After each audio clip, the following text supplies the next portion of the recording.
Ivanka Trump spoke about women's empowerment in Japan and hardly anyone showed up. Ivanka Trump's long-anticipated speech at the World Assembly for Women in Japan failed to draw in crowds, according to reporters that attended the event. Several who attended the final day of the three-day symposium described the room as half-empty when the first daughter and advisor to the president arrived, accompanied by Japan's Prime Minister Shinzo Abe, who invited her to deliver a speech on women's participation in the economy. Trump arrived in Japan Thursday, ahead of President Donald Trump and First Lady Melania Trump's visit to the country as part of an Asia tour. Her speech came at a sensitive time in which several companies in the U.S. and in the rest of the world, including the British Parliament, are confronted with allegations of sexual harassment and sexual assault in the workplace.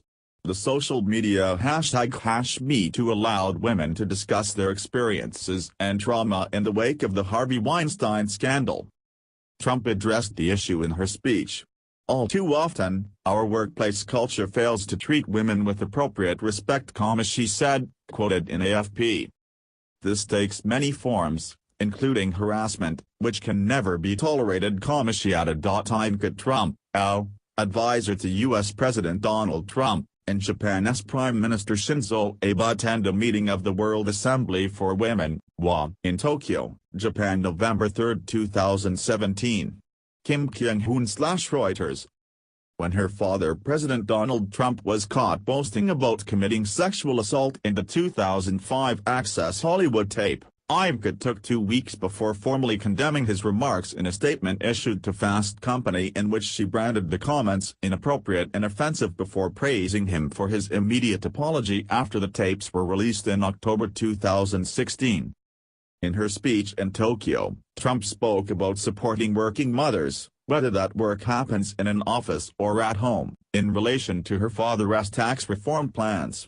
She did not mention the Trump administration's plan to deprive working women of access to free contraception via their employers. Trump describes herself as a feminist and has taken up the cause of women's economic empowerment in her foreign trips. But her indefatigable defense of her father has sometimes placed her in an awkward position. A crowd at the W20 Women's Summit in Germany hissed at her when she referred to President Trump as a champion of supporting families.